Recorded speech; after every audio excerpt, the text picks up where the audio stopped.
Hi friends, मैंने ये video बनाया है।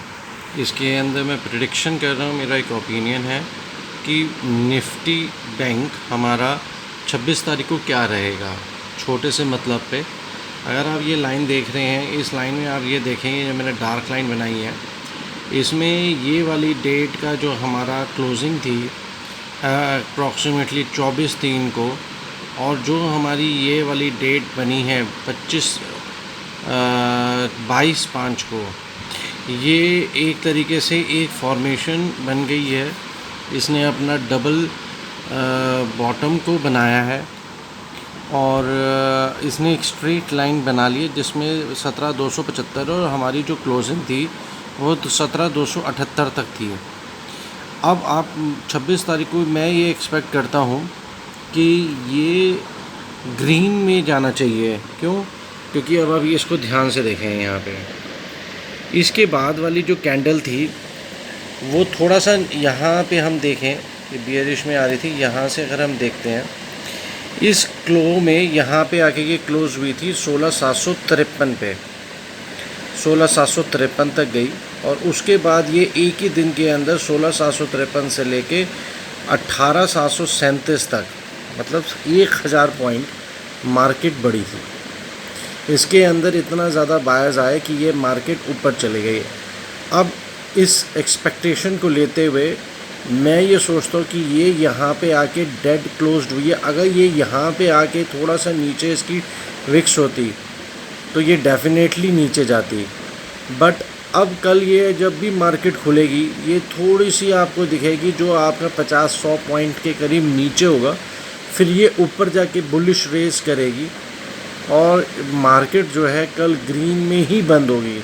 एक और रीज़न है कि जब निर्मला सीतारमण हमारी जो फाइनेंस मिनिस्टर है, उन्होंने बोल दिया है कि बैंक को कि आप किसी भी तरीके से लोन दीजिए और 100% गारंटी गवर्नमेंट की होगी। तो इसका मतलब जब भी कल मार्केट खुलेगी तो बैंक अपने पूरे स्ट्रॉन्ग पॉइंट्स में है, जिनको गवर्नमेंट की तरफ से हर तरीके से हेल्प मिलेगी। और हमारी 22 तारीख को ही एक रिपोर्ट में 9,000 करोड़ का FIP को मंजूरी मिली है, जो हमारी कंट्री के अंदर जिसने मई के अंदर इन्वेस्ट किया है। एक रिपोर्ट है जो 22 तारीख को आई है, तो वो भी एक हमारे लिए बूस्ट है। तीसरा, पिछले वीक में हमें चाइना के इन्वेस्टमेंट को लेके हमारे अंदर बहुत ज़्यादा था कि चाइना हम इन्वेस्टमेंट करने देंगे या नहीं देंगे। बैंक ऑफ चाइना का जो हमारा था लाइसेंस, उसको रिन्यू होगा या नहीं होगा, बट वो भी गवर्नमेंट ने पिछले वीक रिन्यू कर दिया है। और अलीबाबा जो चाइना की सबसे बड़ी कंपनी है, उसने इंटरेस्ट शो किया है इंडियन मार्केट के अंदर मेक इन इंडिया के अंदर आना। और गवर्नमेंट की कल से जो आपको पॉलिसीज़ दिखेंगी वो भी आपको पॉजिटिव रिएक्शन देगी। और ये जो मेरा ये चार्ट बना है, जो मुझे ये दिख रहा है कि ये एक क्लोज्ड पॉइंट है। अब इसको एक और जस्टिफाई करता है हमारा जो ये ट्रांसफॉर्म है, फिश ट्रांसफॉर्म, जो जिसको हम फिशर ट्रांसफॉर्म कहते हैं। इस फिशर ट्रांसफॉर्म में जब पिछली बार मार्केट गिरी थी तो ये अपने इस जोन से बाहर निकल चुकी थी और नीचे यहाँ तक डिप मारी थी, और उसी के साथ ही आप देख रहे हैं कि मार्केट भी बिल्कुल नीचे आ रही है। ऑरेंज लाइन ऊपर है और वो किसी भी तरीके से ब्लू लाइन से डिफरेंस बना के, और ब्लू लाइन नीचे, ऑरेंज लाइन ऊपर है। और वो आराम से, ये आप देखेंगे कि मार्केट जैसे गिरना शुरू हुई, आराम से ये लाइन जो थी फिशर ट्रांसफॉर्म की, उस आराम से नीचे नीचे नीचे नीचे गिरती गई। बट इस केस में जहाँ पे ये मार्केट है, ये मार्केट में यहाँ तो ये यहाँ रह गई और ये ऊपर रह गई। क्यों रह गई? उसका रीज़न है ये वाला चार्ट, जिसको मैं खोल कर दिखा रहा हूँ, जिसको हम विक्स कहते हैं, जो इंडिया विक्स का चार्ट है। इंडिया विक्स का चार्ट 23 तारीख को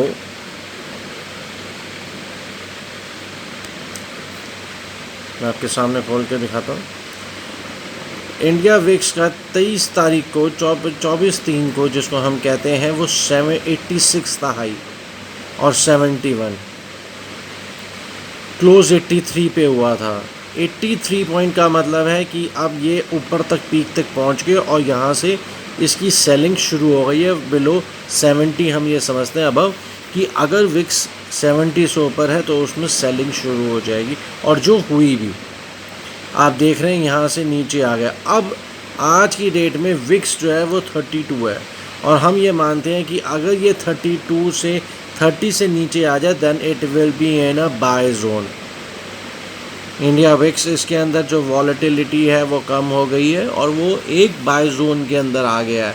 यहाँ से आप देखेंगे कि ये तो एक तरीके से 26 चला गया था, जो इसका लो पॉइंट था वो 26 था। आखिरी दिन ओपन 32.98 पे हुआ था, हाई 34 गया और लो मतलब 26। इसीलिए जब मार्केट जब नीचे गई तो उसने बहुत जल्दी अपने आप को कवर किया।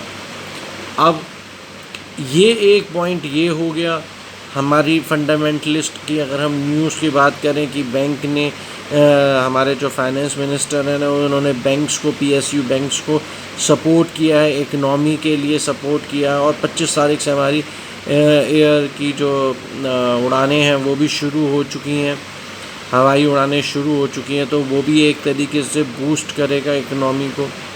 हम ज़ीरो थे तो अब ज़ीरो से +1 की तरफ हम आ रहे हैं। हाँ, इतनी जल्दी रिकवरी नहीं होगी इंडिया की, हो सकता है भगवान करे कि जल्दी हो जाए, बट अभी जो सीन है वो ये है आपके सामने। अब मैं फिर निफ्टी बैंक का चार्ट खोलता हूँ। एक मेरे सामने बहुत अच्छी ये चीज़ बनी जो मुझे ये दिखाती है कि ये जो चार्ट है अभी यहाँ तक पहुँचा है, और ये जो चार्ट यहाँ तक पहुँचा है ये ड्यू टू विक्स है, कि विक्स के इतना गिरा नहीं है इसीलिए ये नीचे जा रहा है। और ये यहाँ अपने बॉटम लाइन पे इसका एवरेज है, क्योंकि इसने यहाँ पे 1.4 को भी नीचे गिरा, पर 1.4 के बाद आप देख रहे हैं ना कि इसकी क्लोजिंग कहाँ गई, यहाँ तक गया था ये, इसकी 17,223 तक गया था, और इसकी जो ओपनिंग हुई थी वो हुई थी 1806 पे, 800 पॉइंट ऊपर। यहाँ से सीधा ये ऊपर गया था। और हमारे को कल एक और न्यूज़ हमें मिली है 22 तारीख को कि यूके के अंदर $3 ट्रिलियन का पैकेज अनाउंस करने जा रहे हैं। वो 4 जून को जापान अपनी $1.5 ट्रिलियन की स्टिमुलस पैकेज को लॉन्च करने जा रहा है अपनी कंट्री के लिए, और तो ये आपके सिस्टम के अंदर और ज़्यादा प्रॉफिटेबल होगा। और आप देखेंगे कि 1-2 दिन के अंदर इंडियन गवर्नमेंट और अपने बैंकिंग को स्ट्रॉन्ग करने के लिए, क्योंकि किसी भी चीज़ में अगर आपने मंदी से निपटना है तो आपको अपने बैंक को स्ट्रॉन्ग करना होगा, बैंकिंग के अंदर पैसे को डालना होगा। जो आरबीआई ने डाला है 0.4% किया, तो 50,000 करोड़ के करीब एक नकदी को लाने के लिए कोशिश की गई है। तो वो नकदी जब आई है तो सप्लाई के लिए तो गवर्नमेंट ने 20 लाख करोड़ का पैकेज दिया, जिसके अंदर सप्लाई प्लस डिमांड दोनों फुलफ़िल हो रही हैं। बट अब जो आरबीआई ने जो स्टेप्स लिए हैं उसके अंदर आपको डिमांड भी बढ़ेगी। क्यों? क्योंकि लोग पैसा खर्चेंगे, कैपिटल आएगा। अब एक बात हो जाती है कि अब इसके अंदर हम देखते हैं नेगेटिविटी कि हमारा लोएस्ट पॉइंट क्या है। अगर कल ये अपना 16,800 को तोड़े, 16,800 को तोड़े, आपके लिए मेरे लिए तो वो भी बाइंग सिग्नल है। बट 16,800 को अगर नीचे जाता है तब एक घंटी है हमारे लिए अवेयरनेस की कि ये जो 16,753 को तोड़ रहा है, ये जो 16,753 की लाइन है जो हमारी, हम इसको बात करते हैं 24/3 का जो लो था, 24/3 के लो को अगर ये तोड़ता है 16,701 को, तब हमारे लिए थोड़ा सा अलार्मिंग सिचुएशन है कि हाँ ये बियरिश सिग्नल है। वरना 17,200 से लेके 16,701 तक ये एक वेरी पोजीशन है कि हो सकता है कि मार्केट इतने तक भी डिप चली जाए। अगर ये अपने 17,000 को तोड़ता है तो 17,700 तक जाएगा, पर उसके बाद भी एक बाउंस बैक आएगा जो आपका काफ़ी अच्छे पॉइंट्स में होगा। अब ये नहीं कह सकते कितने पॉइंट्स में, बट एक डेफिनेटली अच्छे पॉइंट्स में होगा।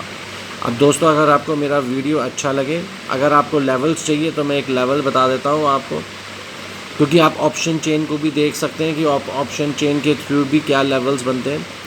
मेरे लिए पहला लेवल बनता है कि मार्केट जो खुलेगी ट्यूसडे को, वो खुलेगी 17,500 के लेवल पे।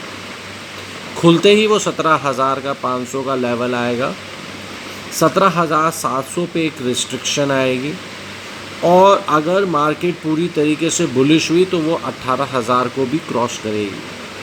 अब दूसरी साइड पे लेके चलते हैं, मार्केट अगर 17,000 नीचे की तरफ खुलती है, अपने उस दिन के लो को भी तोड़ती है 17,100 को, तब मैं ये कहता हूँ कि मार्केट 16,800 तक टच करेगी और उसके बाद वो जंप करके फिर दोबारा 18,000 में जाएगी। तो दोस्तों अगर आपको मेरा ये वीडियो अच्छा लगे तो आपसे रिक्वेस्ट है कि सब्सक्राइब करें और लाइक्स करें, और भी अगर आपके क्वेश्चंस हैं तो मेरे से इस चीज़ों पर डिस्कस करें, अच्छा लगेगा। थैंक यू दोस्तों।